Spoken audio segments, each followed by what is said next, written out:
There's this feeling right when you do it. It feels like you're almost about to fall, but then you don't. And you can just feel the momentum carrying you around, like being a little kid on the playground when you just like throw yourself at like the jungle gym and you go like, wee, you're out in a circle. So it's kind of that feeling, but a little more controlled. Welcome to another OZY Confidential. I'm your host, Eugene S. Robinson. And today we got something special. We got Renee Wu. Now, stories come to us a lot of different ways. I love how this came to me via somebody else who said, hey, at Microsoft, I was working with this genius engineer. And one day she stood up at a meeting and said, fuck this, I'm leaving to become an international pole dancer. Renee Wu.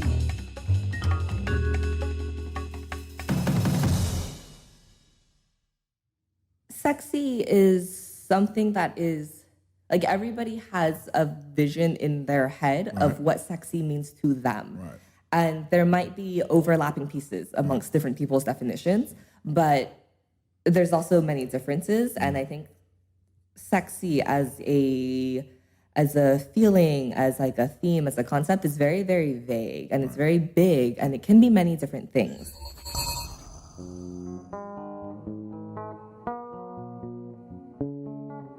So yeah, I was working at Microsoft for a bit, and I was pretending to be an engineer. So, but what did you get your degree in? I got my degree in physics. Okay. So I was Master's, PhD? I got my undergrad in physics, and then I have a master's technically in applied physics. Right. I had started a PhD program, and then I quit the PhD program because Where? What school? At Stanford. Okay. All right. So bachelor's at Caltech. Okay. And then PhD ended up as a master's at Stanford, which is how I ended up in this area in the first place. Got it. Is why I moved here. Where'd you go to high school? Hong Kong. So I grew up in Hong Kong. Okay. I went to one of those international schools. So it's like they took an American school and transplanted it into Hong Kong. And so I was there from kindergarten all the way through high school. Okay. Which is why I speak English as an American. Okay. Because I was surrounded by a whole bunch of expats. But you also speak Cantonese, Mandarin? I speak Mandarin because my family's from Taiwan, and so we spoke Mandarin at home. And then I picked up Cantonese from just living in Hong Kong for 15 years. All right. I was good at math and science growing up, and so I assumed that I like it. Because when you're little, you like the things you're good at, and you never stop to think about why you like it. You're just like, I'm good at it, therefore I must like it.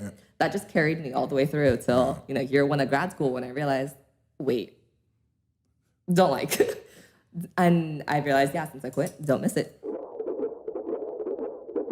I started teaching pole around when I started working at Microsoft. Got it. Because my two jobs picked up at the same time. Right. And so by the time I quit Microsoft, I'd been teaching for a while, but that was still when I had no real plan to have pole be my actual job. Like pole was still just a hobby. It was a hobby that I got paid to teach other people. How did you get into it? So I tried pole because I was at Stanford and looking for some form of dance to do because I've always been a dancer. Right.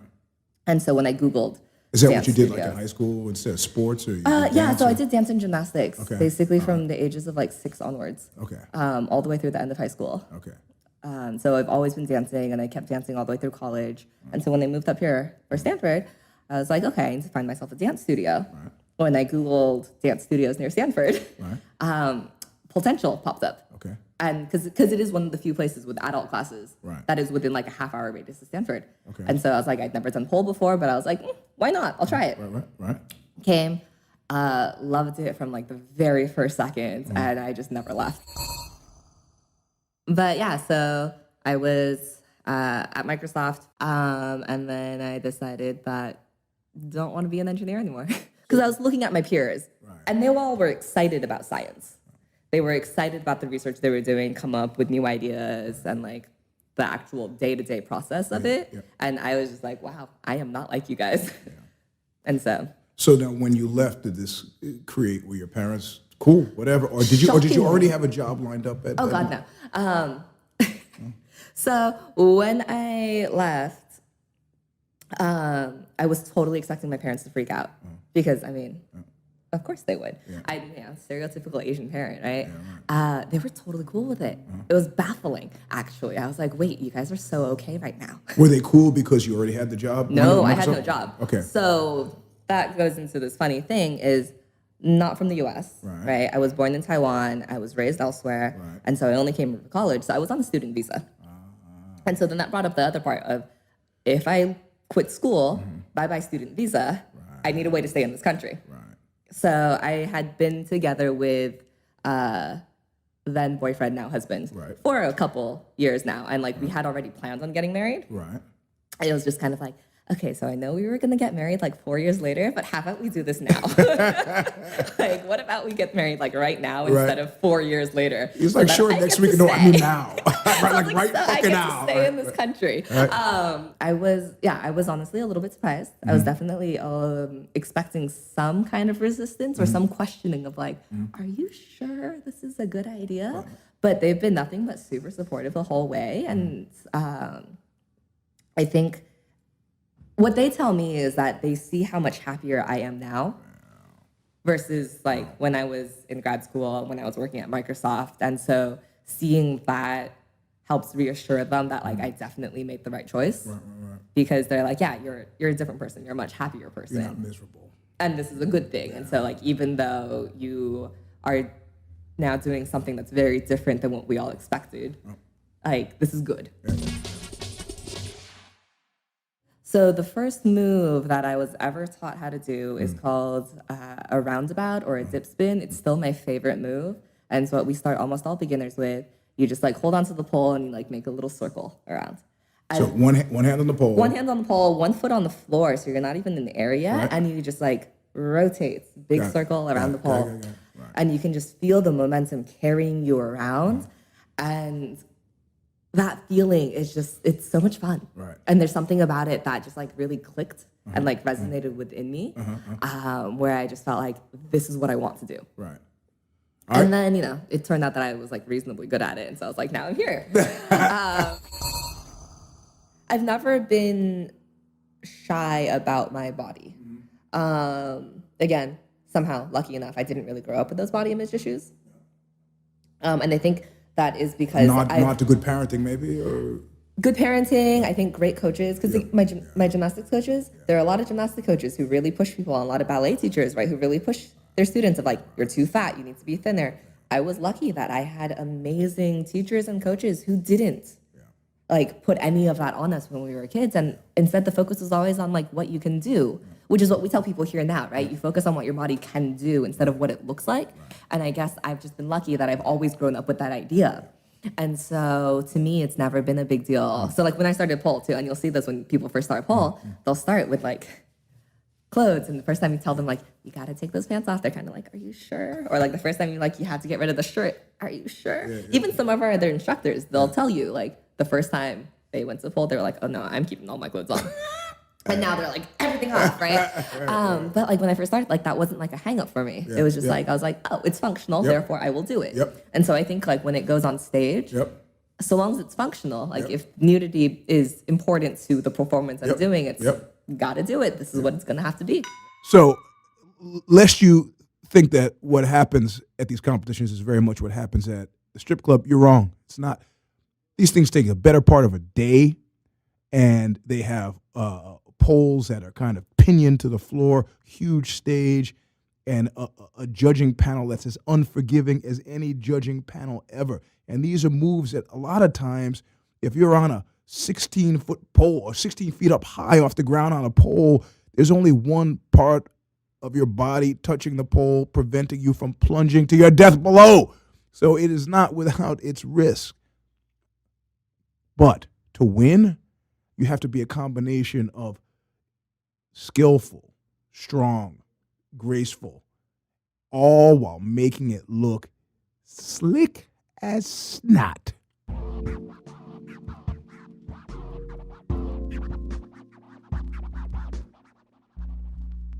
Care Of is a monthly subscription vitamin service that delivers completely personalized vitamin and supplement packs right to your door. and build a vitamin routine that's made just for you and your health goals. Like me, being that I'm a man who cares about his health, I went to the site, I took the quiz, I did about as well in that quiz as I did in high school.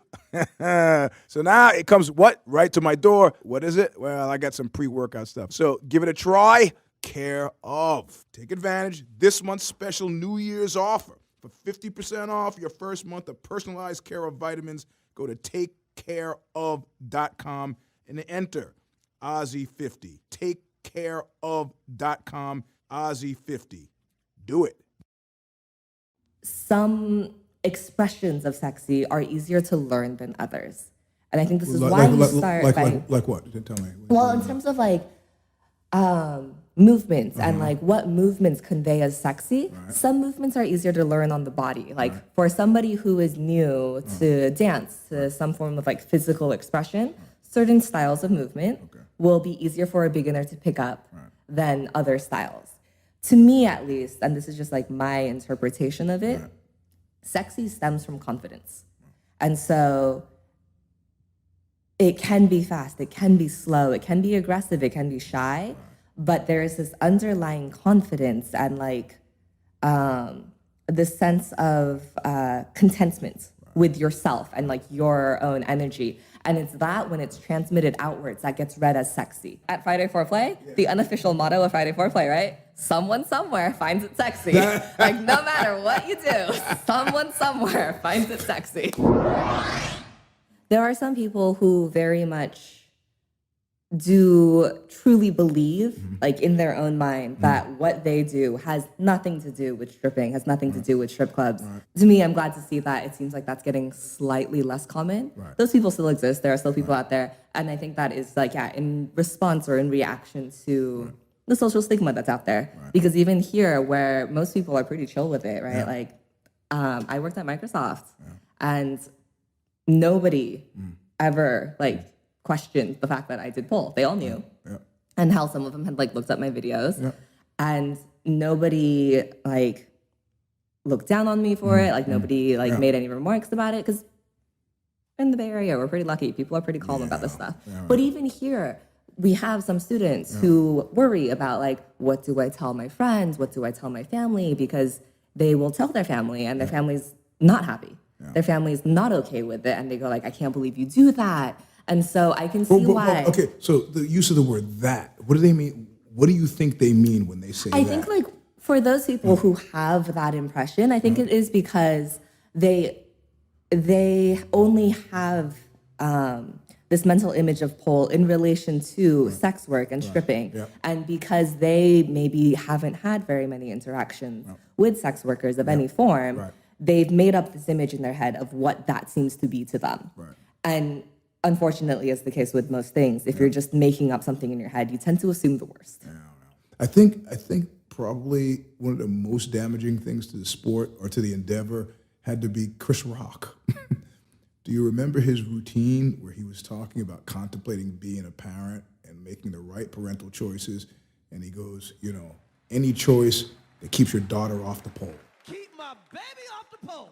It's things like that, right? That like feed into that impression where if you don't know, if that's your only context by which you've ever heard of pole, then of course you associate negatively with it because you have no reason not to. Do you think that this in general has improved the quality of pole dancers in strip clubs? In other words, is it a neither fish nor fowl thing? Do you find, I'm wondering like how many people who actually do it. Pole started in the strip clubs. A lot of the moves that we take for granted now were made up by strippers who were just, at work doing their own thing. And they made up these things and they spread. And then, now we officially teach them. But now it's gotten to the point where people are now talking about it. And they do this with new sports a lot of times. They talk about, well, should we get it in the Olympics? We're going to try to get it in the Olympics. And I'm feeling that there's this kind of, in a push to legitimize it, there is another push inside the community to like separate it from the strip club roots, right? To say, it was a strip club thing, but it's not, there's no, and it feels to me like the truth is somewhere in the middle, There's so much happening now. There's so many people who do pole now that like. How many do you think? Oh, I have no idea. You'll hear a lot of people say like this is their therapy. Yeah.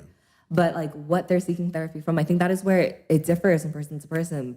And for me, at least, that is part of why like a big part of this for me is fostering the kind of community that encourages that, because this is that like safe, happy space you can go to where you can learn to feel good about yourself. You can learn to feel proud about yourself and be okay with that and not feel ashamed of like yourself, your body, your abilities. Like you don't have to try to hide and pretend that you're not as good as you are. You don't have to try to fake humility.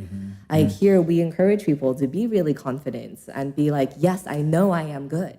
I know I am great. I know I'm beautiful. I know I am strong. And to be okay with that, because that's not something that women especially get a lot. There's a higher chance that like a lot of times, you know, when I meet somebody new and they ask what I do, and I tell them I own the pole and aerial studio, they go, oh yeah, I've heard of that, or I've seen that, or it's like, oh, I've thought about maybe trying it, or I know somebody who has tried it. And it's always easier when there's just more general awareness of what it is that you do, right? And so for sure, 10 years ago, very different story, would have been much harder then than it is now. Do you miss physics? No.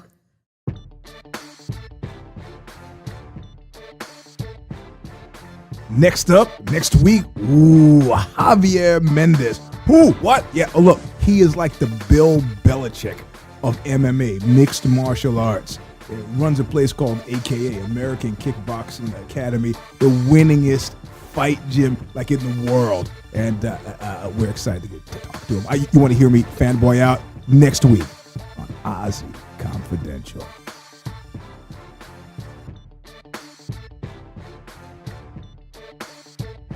OZY Confidential is produced by who else? Me, Eugene S. Robinson, and executive produced by Robert Kulos. And this episode was sound designed, edited, and mixed by Nick Johnson. For more OZY Confidential, check us out on OZY.com. That's OZY.com/confidential.